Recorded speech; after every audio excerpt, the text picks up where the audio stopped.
Jesus of Nazareth? And what is the evidence to support his unique claims to be the divine Son of God? Well, that is the subject before us as we explore the evidence for Jesus.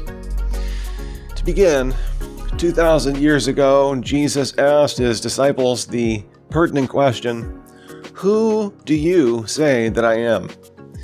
And some 2 millennia later, people are still raising this same question.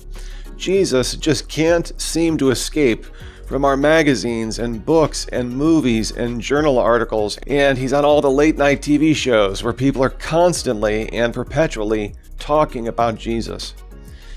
But who is Jesus, and who is he to you? Well, some people believe that Jesus was simply the Messiah, as the Bible claims that he was. Others believe that he was a myth, still others that he was a moral teacher, and others that he was a menace or an evildoer. Still others believe that he was mentally ill. Which of these options most adequately explains who Jesus was? Well, let's begin with that first option, that Jesus was a myth. Now, this has become very popular in atheistic circles, particularly online. And yet, when we confront the evidence, this simply is untenable. You can't hold that Jesus was a legend or a myth. The evidence is simply too strong to support the historical claims that Jesus existed, that he lived, that he taught, and that he performed miracles in the region of Judea and Galilee. Moreover, that he died and that he was purported to have risen from the dead. How do we know this? Well, to begin, we can see that even critics of the Bible date the 4 biographies of Jesus within the 1st century. Even critic Bart Ehrman dates the Gospels somewhere between AD 70 to AD 90 to 100, within the 1st century. Now, this is incredible compared to other figures of antiquity or ancient times. For example, Alexander the Great died in 323 BC, and yet his earliest biographies come from Arrian and Plutarch 450 years after his death. With Jesus, even according to critical scholarship, we have biographies written within a generation of his death. And to add insult to injury, we have 4 of these biographies. Not just 1, not just 2, but 4 biographies about a rabbi from the little-known area of Galilee. These biographies of Jesus have been reliably passed down to us through the process of scribal transmission, and we know, according to textual critics, that these manuscripts are very reliable. Indeed, when we look at Tacitus and the amount of manuscripts that he has, it's somewhere around 100. When we look at Suetonius or Lucian of Samosata, or, well, even as much as Herodotus or Thucydides, we see that they only have 100, 200, 300 manuscripts that come from centuries later. With the New Testament documents, we have 5,856 manuscripts. This is so powerful that out of the 138,000 Greek words that comprise the New Testament, only 1,500 are in dispute. That is to say, only 1% of the New Testament is in dispute. So we have very, very good historical grounds for the transmission of the New Testament text. Furthermore, we have archaeological evidence that supports the New Testament. What we read in the New Testament fits with what we know outside of the New Testament. So the more that we dig and the more that we study the geography that's surrounding the region of Galilee or Judea, we find that the people, the places, the topography, the geography, and the culture and religion all fits with what we see in the 4 Gospels, that these authors knew what was happening in the 1st century during Jesus' day. In addition, we have the critics of Christianity. I'm speaking, of course, of Roman historians, Greek satirists, Jewish sources like the Babylonian Talmud, and so on and so forth, confirming that there was the man, Jesus of Nazareth. He's called Christus or Christus, the Christ. He is the founder of the Christian movement. The early Christians get their name from Christ, according to Tacitus, Book 15, Section 44, that the Christian movement was so popular that it reached all the way to Rome by AD 64, according to Tacitus, that Jesus was crucified, according to Lucian, that he was worshipped as a god, that Christians sang hymns to him as to a god, according to Pliny the Younger, and so on it goes. The enemies of Christianity support what we read in our New Testament. Moreover, the New Testament authors, particularly Matthew, Mark, Luke, and John, give honest historical reportage. The things that they write pass what are called by historians the criteria of authenticity, certain criteria that support the veracity of their ability to communicate, the truthfulness of what they're trying to communicate. Well, what do I mean by this? Well, for one, it passes the criterion of embarrassment. They recorded embarrassing details about the disciples. Now, what movement would claim that the disciples, the leaders of the early Christian movement, were themselves unintelligent, according to Mark 9, uneducated, according to Acts 4, uncaring, according to Mark chapter 14 in the Garden of Gethsemane, cowardly, abandoning Jesus in his hour of need, and even doubtful, that incredible statement right before the Great Commission that many people saw Jesus risen, but some of them doubted.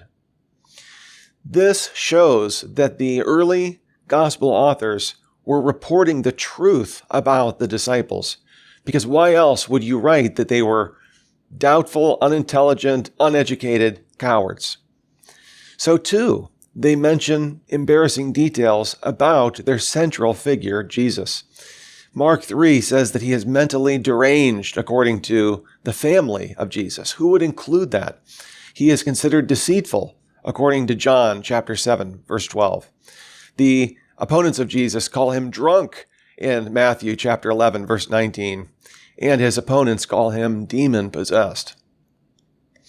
Once again, why would you put these statements in the biographies of Jesus unless you felt that these simply couldn't stick to Jesus? He was too impeccable to be considered demon-possessed or drunk or deranged or anything of the sort. They would only include these statements if they actually happened. So too, the early church had a number of doctrinal disputes. I mean, they argued about circumcision. They argued about the law and its role in the Christian community. They argued about speaking in tongues and the whole relationship between the Jews and the Gentiles. I mean, these were the hot-button issues in the days after Jesus' death. How many of these issues that I just listed are addressed by Jesus in the four Gospels? Where does Jesus address circumcision?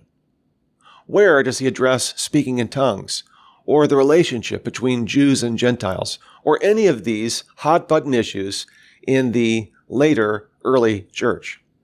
How many times does he address these? 0. None. He doesn't address these anywhere. Now, wouldn't it be so convenient for the early apostles to put one of these issues on the lips of Jesus when they were writing their gospel? Wouldn't it be just so easy just to add in something like, well, Jews and Gentiles are all alike and they should be accepted. They don't need to be circumcised. Speaking in tongues needs to be done in this way. None of this is mentioned. In fact, when you read Paul in 1 Corinthians 7 and in 1 Corinthians 9, we see that Paul is saying, in some cases, I do have a word from Christ about this, while in other cases, I do not have a word from Jesus. So all of this is to say, not simply that they have good historical accuracy in these particular places, It's that they have good historical accuracy as historians. Lydia McGrew gives the example of a man, 5'7", whom you work with, and he says that he was in a dark alley, and 4 men tried to beat him up and steal his wallet, but he claims that he was able to fight them off. Well, you're looking at this guy, he's kind of short, he doesn't seem like that much of a Bruce Lee, Jackie Chan fighter. He just seems like your average Joe. It just doesn't seem that likely that he would be able to do this. Well, what if you were able to look up this man's name and you found that he was an MMA fighter and that he had competed at the highest ranks and that he had beaten up scores of men in his life and that he had trained in mixed martial arts? Well, knowing that fact about your friend would boost the credibility in areas that you couldn't demonstrate. I mean, we couldn't go back and see those men beaten up in the dark alley, argues McGrew. We couldn't see what happened to them. We're only taking it on the authority of our friend. But when we see that he has good external evidence that supports his character, we see that even the parts that we can't validate, those parts are also boosted. We see precisely the same thing with regard to the New Testament authors, in particular, the gospel authors.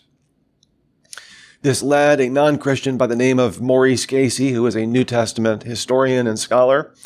He himself left the Christian faith in 1962, and he calls himself completely irreligious. Casey writes this, quote, "The whole idea that Jesus of Nazareth didn't exist as a historical figure is verifiably false. It has not been produced by anyone or anything with any reasonable relationship to critical scholarship." According to Casey, according to Bart Ehrman in his book, Did Jesus Exist?, which he answers resoundingly yes. The idea that Jesus was a myth and there is no historical Jesus is simply itself mythical. So we can know quite a bit about Jesus, and the New Testament authors reported very accurately what we read in the Bible. Now, from that, I'm not saying that you need to believe all of the claims of Jesus. I'm just saying that these claims have been passed down to us with a high degree of reliability. So, what about that claim that Jesus is just a good moral teacher? Hi, everybody. I hope that you're enjoying the content and the videos here. If you're looking to help us in any way, there's one way that you could, which is to like and subscribe to the channel below. Hope that you would. Thanks so much.